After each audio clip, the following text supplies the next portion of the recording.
سے میں آپ کی خدمت میں سوال رکھنا چاہوں گا کہ اس سے پہلے بھی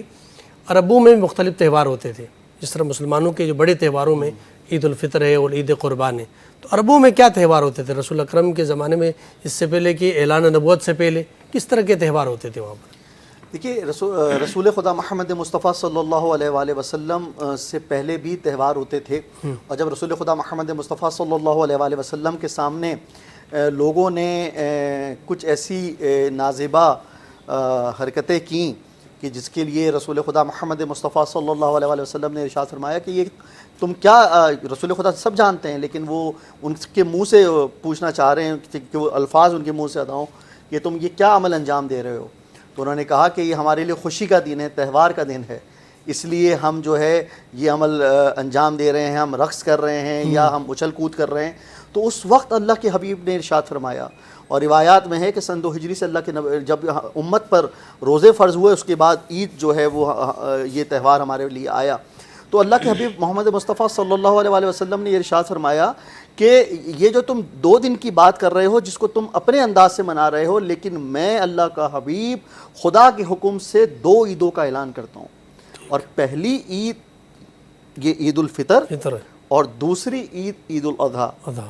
اور دیکھیے اس کے علاوہ بھی عیدیں بہت ساری آتی ہیں، جس طرح جمعہ جو ہے وہ ظاہری بات ہے جمعۃ المبارک ایک عید ہے، اور ہمارے ہاں عید کے بہت سارے مفہوم ہیں، عید غدیر ہے اور اس کے علاوہ عید مباہلہ ہے، لیکن ان کی ایک الگ اپنی اہمیت ہے۔ لیکن اللہ کے حبیب، کیونکہ آپ کا پروگرام جس عید کے حوالے سے میں اس پہ بات کرنا چاہ رہا ہوں کہ اللہ کے حبیب نے اس عید کی طرف اس انداز سے اشارہ کیا، اور دیکھیے اس عید کے معنی کیا ہیں۔ اگر ہم اس عید کے معنی کی بات کریں تو عید کے معنی کا مقصد ہی یہی ہے کہ پلٹ کر آنا، مطلب اس کو عید کہا جاتا ہے کہ پلٹ کر آئے، بار بار پلٹ کر آئے۔ اور اللہ کے حبیب محمد مصطفیٰ صلی اللہ علیہ وآلہ وسلم نے اس کی اتنی تاکید کی، اور آپ نے جہاں پر فطرے کا بھی ذکر کیا اور اس کو عید الفطر کیوں کہا جاتا ہے، تو یہ اللہ کے حبیب محمد مصطفیٰ صلی اللہ علیہ وآلہ وسلم ظاہری طور پر پردہ کرتے ہوئے اپنی امت کو بتا گئے۔ دیکھیے ہمیں یہ سمجھنا ہے کہ ہم اللہ کے حبیب کے پیغام کو کس طرح سے لے رہے ہیں۔ دیکھیے عید الفطر جس کا مفتی صاحب نے بھی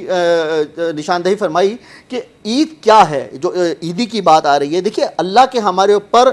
2 احکامات ہیں، 2 فرائض ہیں۔ ایک، ہمیں ماہ رمضان المبارک میں اللہ کے حقوق کا خیال رکھنا ہے، یعنی کہ اللہ کے جو بتائے ہوئے معاملات ہیں ہمیں ان پر عمل کرنا ہے، اور اللہ کی مخلوق کی جو واجبات ہیں ہمیں اس پہ عمل کرنا ہے۔ اچھا، یہ دونوں چیزیں لازم و منظوم ہیں۔ اگر میں چاہوں کہ میں اللہ کے حقوق ادا کر دوں اور اللہ کے امت کے حقوق ادا نہ کروں تو یہ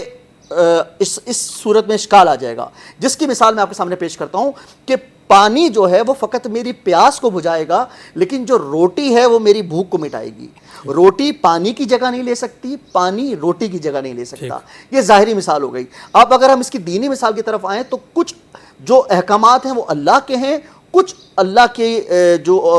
خدائی ہے، بندوں ہیں، اس کے حقوق ہیں۔ اب اگر میں یہ چاہوں کہ حقوق اللہ تو میں عبادت الہی تو ادا کر دوں، لیکن اللہ کے بندوں کے حقوق میں ختم کر دوں، یا میں اللہ کے بندوں کے حقوق ادا کر دوں خدا کے حقوق ختم کر دوں، تو یہ ممکن نہیں ہے۔ مجھے جہاں پر ماہ رمضان المبارک میں اللہ کے حقوق ادا کرنے ہیں، اسی طرح ماہ رمضان المبارک میں شوال کا چاند نظر آنے کے بعد مجھے اللہ کے بندوں کے حقوق ادا کرنے ہیں۔ اور وہ کس طرح سے کرنے ہیں کہ جب اللہ کے حبیب ظاہری طور پر پردہ فرما رہے تھے تو آپ کی زبان مبارک پر آخری الفاظ کیا تھے؟ دیکھیے ہمارے ہاں وصیت کی بہت اہمیت ہے، اور ہمارا اگر کوئی چاہنے والا کوئی وصیت کر دیتا ہے تو اس کا جو سچا پیار کرنے والا، اس کی اولاد یا اس کا کوئی بہن بھائی ہوتے ہیں، وہ اس وقت تک تڑپتے رہتے ہیں جب تک اس کی وصیت پہ عمل نہیں ہو جائے، مکمل نہیں ہو جائے۔ تو وہ تو اللہ کے حبیب ہیں، وہ تو خاتم الانبیاء ہیں، وہ تو امت کے سردار ہیں، وہ تو ان کے لیے تو ہم اور ہماری جانیں قربان، ہمارے اولاد قربان، ہمارے ماں باپ قربان۔ وہ کیا کہہ کے جا رہے ہیں اس عید کے بارے میں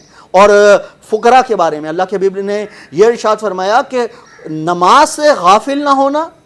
اللہ اکبر، وہی نبی نے جنہوں نے فرمایا تھا الصلاۃ معراج المومن، کہ یہ نماز مومن کی معراج ہے۔ اور دوسری بات کیا کی کہ جو میری امت کے فقراء ہیں ان سے غافل نہ ہونا۔ تو اللہ سے بھی غافل ہونے سے منع کیا اور فقراء سے بھی غافل ہونے سے منع